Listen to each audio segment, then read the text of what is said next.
électrique.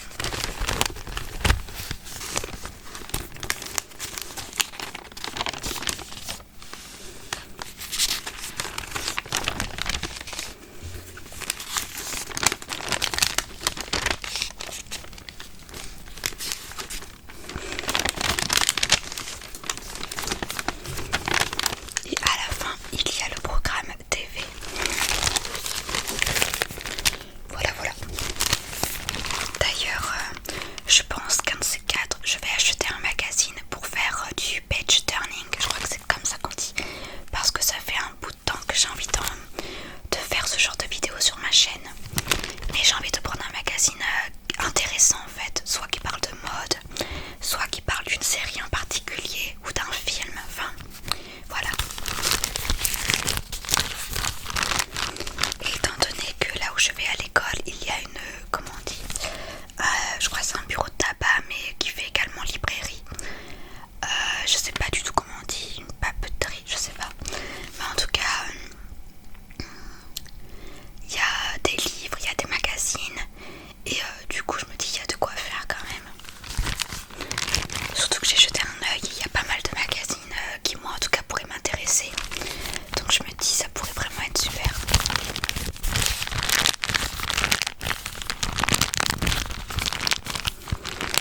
Sinon pour en revenir donc à Pretty Little Liars, dans le chapitre 11, on avait pu voir que Maya et Emily se rapprochaient. Et que Maya pensait à quitter son copain, Justin. Et que du coup Emily a répondu qu'elle aussi, elle voulait quitter Ben. Ce qui l'a surpris également.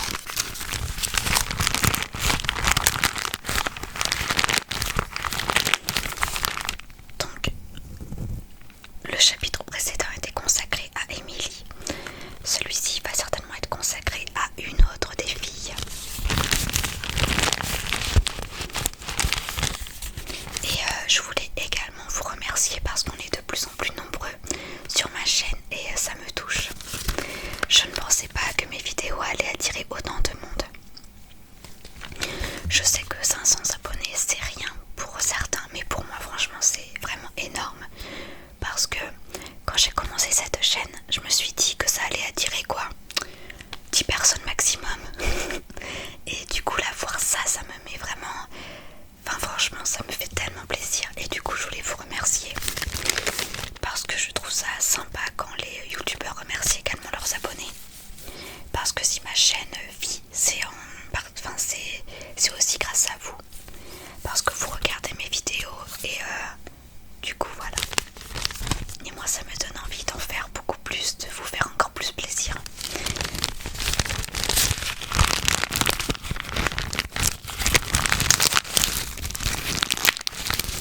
Bon allez,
terrasse du Yam, le café bio du Country Club qui appartenait aux parents de Mona.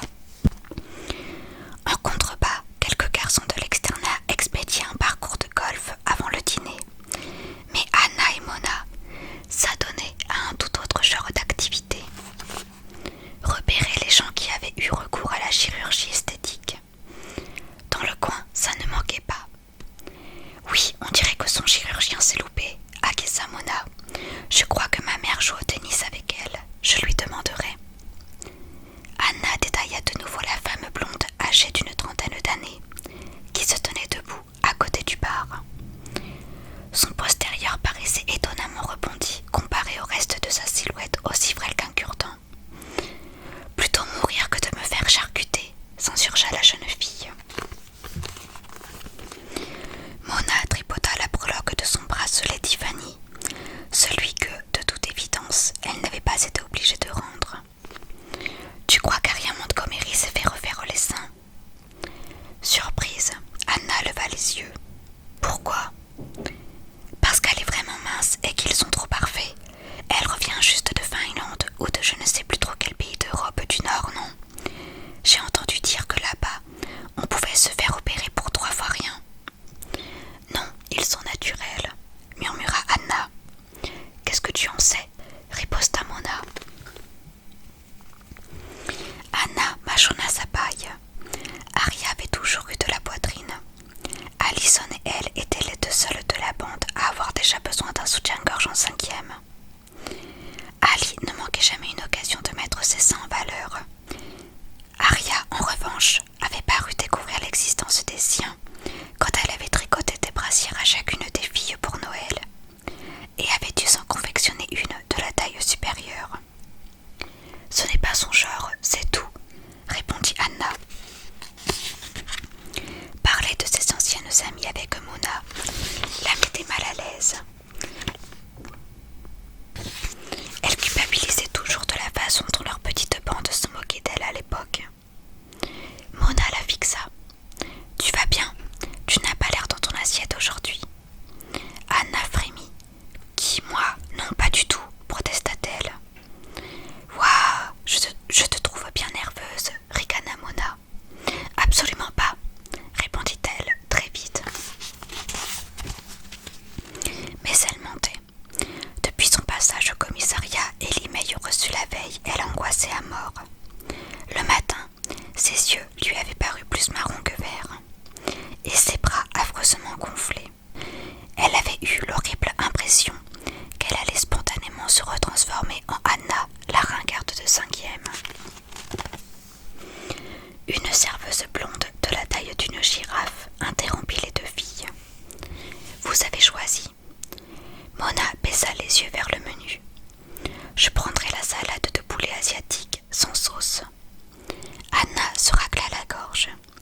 Et moi une salade jardinier sans céleri et sans sauce, avec une portion de frites de patates douces extra large dans une boîte à emporter, s'il vous plaît.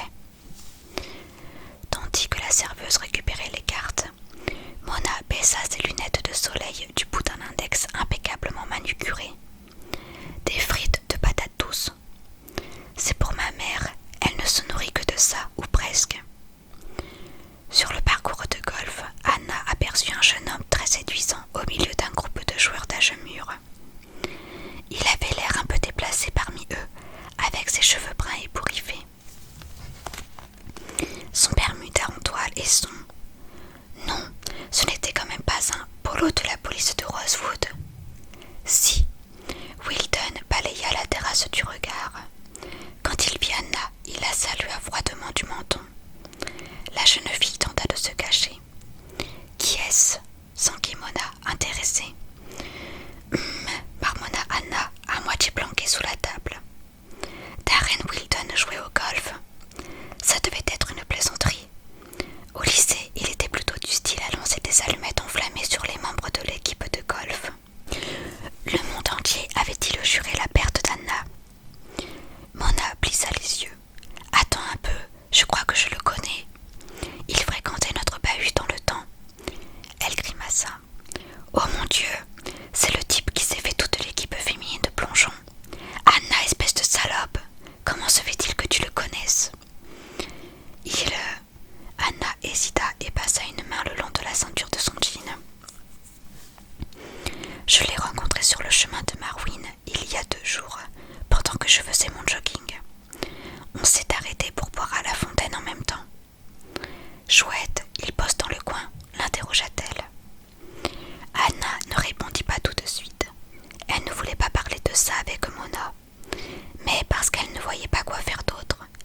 chaise pour réfléchir. La soirée des Cannes faisait partie des traditions incontournables de Rosewood. Les Cannes vivaient dans une propriété de 10 hectares et chaque année, les fils de la famille, Noël était le plus jeune, organisaient une fête à tout casser pour la rentrée des classes. Ils pillaient la cave extrêmement bien fournie de leurs parents et la nuit ne s'achevait jamais sans un scandale. L'année précédente, Noël avait tiré dans le cul de son meilleur ami James avec un pistolet à air comprimé parce que ce dernier essayait de peloter Alyssa Pennybaker, sa petite amie de l'époque. Les deux garçons étaient tellement saouls qu'ils avaient hurlé de rire pendant tout le trajet jusqu'aux urgences et n'avaient jamais pu se souvenir du comment et du pourquoi de l'incident. L'année d'avant, un groupe de jeunes complètement déchirés avait tenté de faire fumer un banc aux chevaux de Monsieur Kahn. Non, Anna mordit dans une autre tomate. Je compte y aller avec Sean. Mona fit la moue. Pourquoi gaspiller une soirée géniale avec lui? Il a fait vœu de chasteté, il ne viendra probablement même pas. Ce n'est pas parce qu'il a fait vœu de chasteté qu'il va rester cloîtré chez lui. Anna enfourna une grosse bouchée de sa salade, croquant ses légumes sans sauce et assez peu appétissant. Bon, si tu ne veux pas inviter Mr. Avril à la soirée de Noël, c'est moi qui le ferai. Mona se leva. Anna lui saisit le bras. Non. Pourquoi pas, protesta son ami. Ce serait marrant. Anna lui planta ses ongles dans le bras. J'ai dit non. Mona se rassit et avança la lèvre inférieure d'un air boudeur. Pourquoi? Insista-t-elle. Le cœur d'Anna battait la chamade. D'accord, mais tu dois me promettre que tu ne répéteras à personne. Elle prit une profonde inspiration. Je l'ai rencontré au commissariat, pas sur le chemin de ma ruine. La police voulait m'interroger à propos de ce qui s'est passé chez Tiffany l'autre jour. Rien de grave, je m'en suis tirée avec un simple avertissement. Oh mon Dieu!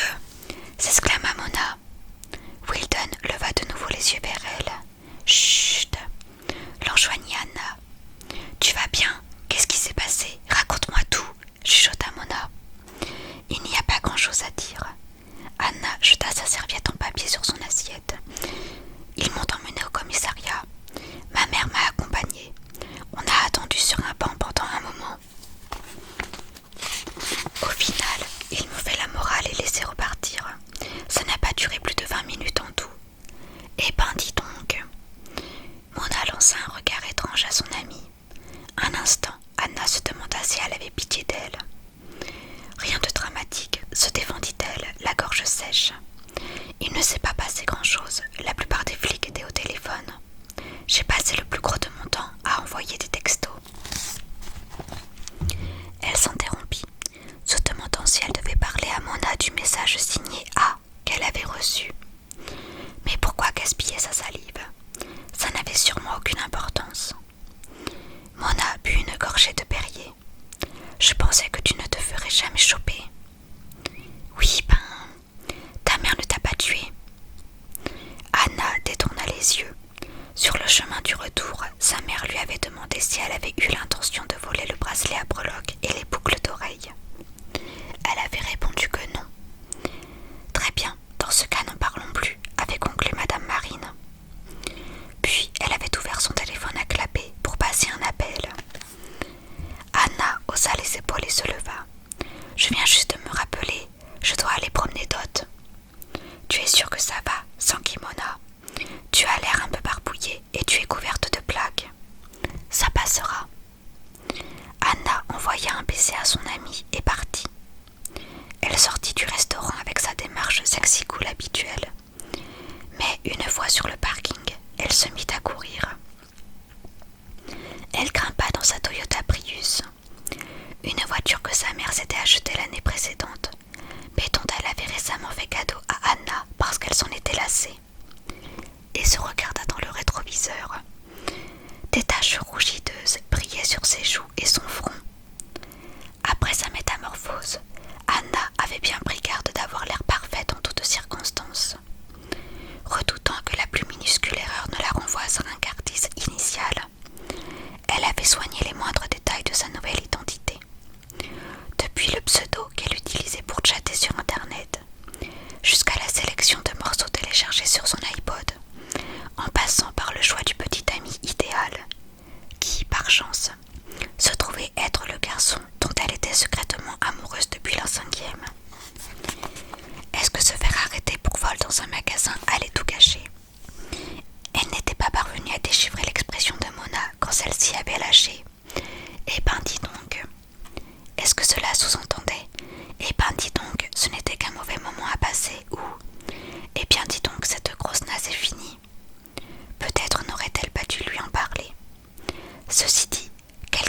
déjà au courant.